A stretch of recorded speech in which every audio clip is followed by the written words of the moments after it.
સામાન્ય નોકરીઓથી લઈને દેશના સર્વોચ્ચ પદ સુધી કેવી રીતે જ્યોર્જિયા મેલોની બન્યા ઇટાલીના પ્રથમ મહિલા વડાપ્રધાન? માત્ર 4%માંથી સીધા 26% મતો. જ્યોર્જિયા મેલોનીની પાર્ટીએ ઇટાલીમાં આ મોટો રાજકીય ઉલટફેર કેવી રીતે કર્યો? જાણો, એક સાધારણ પરિવારમાં જન્મેલા જ્યોર્જિયા મેલોની રાજકારણમાં કેવી રીતે જોડાયા.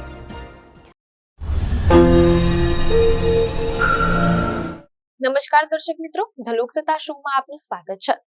ભારતના વડાપ્રધાન નરેન્દ્ર મોદી પોતાના 5 દેશોના પ્રવાસના અંતિમ ચરણમાં મંગળવારે સ્થાનિક સમય અનુસાર ઇટાલીની રાજધાની રોમ ખાતે પહોંચ્યા હતા.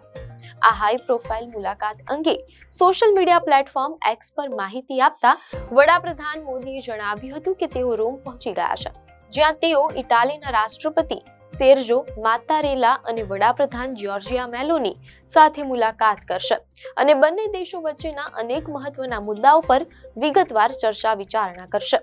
વડાપ્રધાન નરેન્દ્ર મોદી આ અગાઉ જૂન 2024માં યોજાયેલી G7 સમિટમાં ભાગ લેવા માટે પણ ઇટાલીની મુલાકાતે ગયા હતા.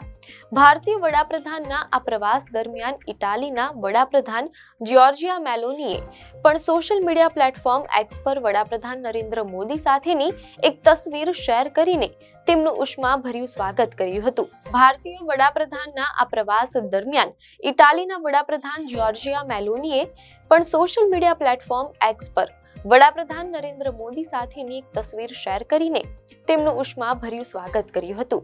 મેલોનીએ પોતાની પોસ્ટમાં લખ્યું હતું, welcome to Rome my friend. આ વૈશ્વિક મુલાકાતના પગલે આજે એ જાણવું રસપ્રદ રહેશે કે આંતરરાષ્ટ્રીય રાજકારણના ફલક પર જ્યોર્જિયા મેલોની કોણ છે અને કઈ રીતે એક સામાન્ય પૃષ્ઠભૂમિમાંથી આવીને તેમણે રાજકીય ક્ષિતિજ પર પોતાનું એક આગવું સ્થાન ઊભું કર્યું છે. જ્યોર્જિયા મેલોનીએ 22 ઓક્ટોબર 2022ના રોજ ઇટાલીના વડાપ્રધાન તરીકે શપથ લીધા હતા. મીડિયા અહેવાલોમાંથી પ્રાપ્ત માહિતી મુજબ બીજા વિશ્વ યુદ્ધની સમાપ્તિ પછી ઇટાલીના ઇતિહાસમાં આ પ્રથમ જમણેરી વિચારધારા ધરાવતી સરકાર છે, જેનું નેતૃત્વ મેલોની કરી રહ્યા છે. જ્યોર્જિયા મેલોનીએ વર્ષ 2012માં બ્રધર્સ ઓફ ઇટાલી પક્ષની સહસ્થાપના કરી હતી અને વર્ષ 2014થી તેઓ સતત આ પાર્ટીની કમાન સંભાળી રહ્યા છે. વર્ષ 2022માં યોજાયેલી સામાન્ય ચૂંટણીઓમાં આ પક્ષે લગભગ 26% મતો મેળવ્યા હતા, જેના કારણે મેલોનીના ગઠબંધનને ઇટાલિયન સંસદના બંને ગૃહોમાં સ્પષ્ટ બહુમતી પ્રાપ્ત થઈ હતી, તેમ અહેવાલોમાં જાણવા મળેલ છે. મેલોનીના આ સર્વોચ્ચ પદ સુધી પહોંચવાની પાછળ તેમનો લાંબો સંઘર્ષ રહેલો છે. જ્યોર્જિયાનો જન્મ 5 જાન્યુઆરી 1977ના રોજ રોમ શહેરની દક્ષિણે આવેલા ગાર્બેટેલા વિસ્તારમાં થયો હતો. અહેવાલો મુજબ આ વિસ્તાર મુખ્યત્વે કામદાર વર્ગની વસ્તી ધરાવતો વિસ્તાર છે, જે પરંપરાગત રીતે ડાબેરી વિચારસરણીનો ગઢ માનવામાં આવે છે. રાજકીય વિરોધાભાસ એવો છે કે આજે પણ જ્યોર્જિયા મેલોનીની રાજકીય પાર્ટીને આ વિસ્તારમાંથી બહુ વધારે સમર્થન કે મતો મળતા નથી.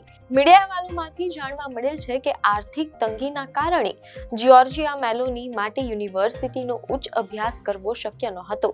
આથી તેમણે સ્થાનિક કોલેજમાં જઈને અલગ અલગ ભાષાઓનું શિક્ષણ મેળવ્યું હતું.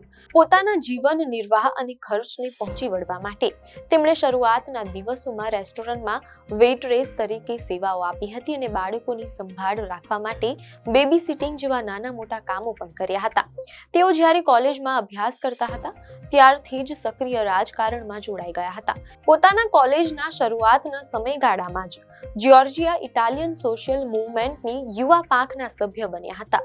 આ ચળવળની શરૂઆત વર્ષ 1946માં બેનિટો મુસોલિનીના પતન બાદ ફાસીવાદી વિચારધારા ધરાવતા કેટલાક નેતાઓએ ભેગા મળીને કરી હતી, કારણ કે તે સમયે ઇટાલીમાં ડાબેરી પક્ષોનો પ્રભાવ ખૂબ જ ઝડપથી વધી રહ્યો હતો.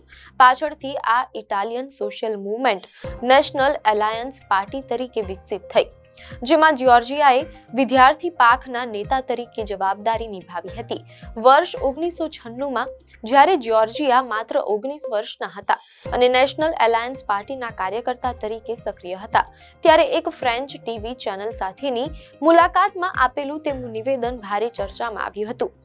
મીડિયા અહેવાલોમાંથી પ્રાપ્ત માહિતી મુજબ એ સમયે એક વિડિયો રિપોર્ટમાં જ્યોર્જિયાએ કહ્યું હતું કે મને લાગે છે કે મુસોલિની એક સારા રાજકારણી હતા.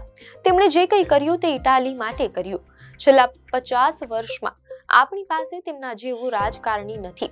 જ્યોર્જિયા મેલોનીના અંગત જીવનની વાત કરીએ તો અહેવાલોમાંથી જાણવા મળેલ છે કે તેઓ જ્યારે માત્ર 11 વર્ષના હતા ત્યારે તેમણે J.R.R. ટોલ્કીનનું વિશ્વ પ્રસિદ્ધ પુસ્તક લોર્ડ ઓફ ધ રિંગ્સ વાંચી લીધું હતું. તેમને આ કાલ્પનિક વાર્તા એટલી પસંદ હતી કે તેઓ પુસ્તકના પાત્ર હોબિટ્સ જેવા પોશાક પહેરવાનું પણ ખૂબ પસંદ કરતા હતા. રાજકારણમાં તેમની કુશળતાને કારણે તેમણે વર્ષ 2008 થી 2011 દરમિયાન તત્કાલીન બર્લુસ્કોની સરકારમાં ઇટાલીના સૌથી યુવા મંત્રી તરીકે સેવાઓ આપી દેશનું ધ્યાન ખેંચ્યું હતું. જ્યારે સપ્ટેમ્બર 2022માં 45 વર્ષની ઉંમરે તેમણે ઇટાલીના પ્રથમ મહિલા વડાપ્રધાન તરીકે શપથ લીધા ત્યારે તે એક મોટો રાજકીય ઉલટફેર હતો. આ અગાઉની ચૂંટણીઓમાં તેમની પાર્ટીને લગભગ 4.3% જ મતો મળ્યા હતા, પરંતુ 2022માં પક્ષે સીધી 26% મતો સાથે ઐતિહાસિક જીત મેળવી હતી. જોકે સત્તા સંભાળ્યા બાદ પોતાના મંત્રીમંડળમાં માત્ર 4 મહિલાઓને સ્થાન આપવા બદલ મેલોનીને રાજકીય સ્તરે ભારે ટીકાઓનો પણ સામનો કરવો પડ્યો હતો તેમ અહેવાલોમાં જાણવા મળેલ છે.